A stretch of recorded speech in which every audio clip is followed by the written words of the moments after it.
This is going to be a demonstration of A, B, A inverse, B inverse. Now let's say that I've been working hard on the cube. I got the first two layers solved using just intuition, and now I'm at the final layer, and I've got this case where I need to swap this corner to here, this corner to here, and this corner to here.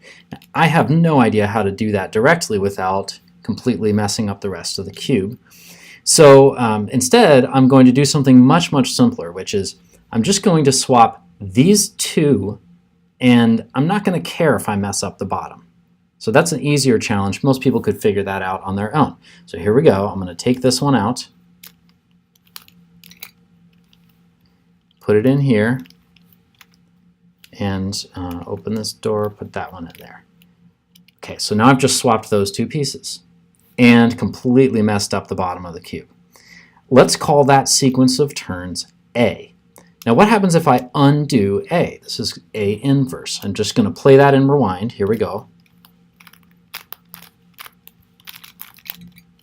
It just puts the cube back where it started. So A inverse does nothing.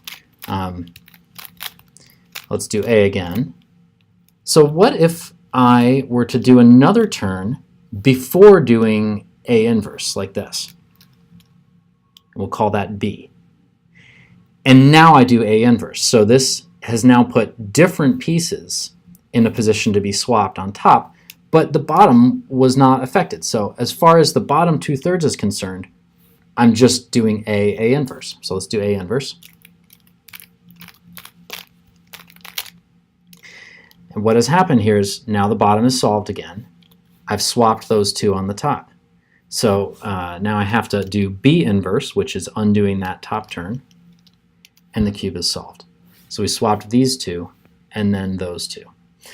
This means you can undo, you can do something to the top layer, turn it, and then undo that thing somewhere else. Here's another example. Let's say I want to rotate this piece in the top, this corner, and rotate that corner.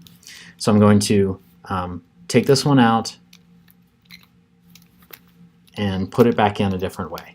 And this again is something that you could probably figure out on your own with a little bit of trying. So now I've twisted this piece and totally messed up the bottom of the cube. Guess what I do next? B. So that first part was A. This is B. Now I'm going to undo A. That fixes the bottom of the cube. And I undo B to put it back in place.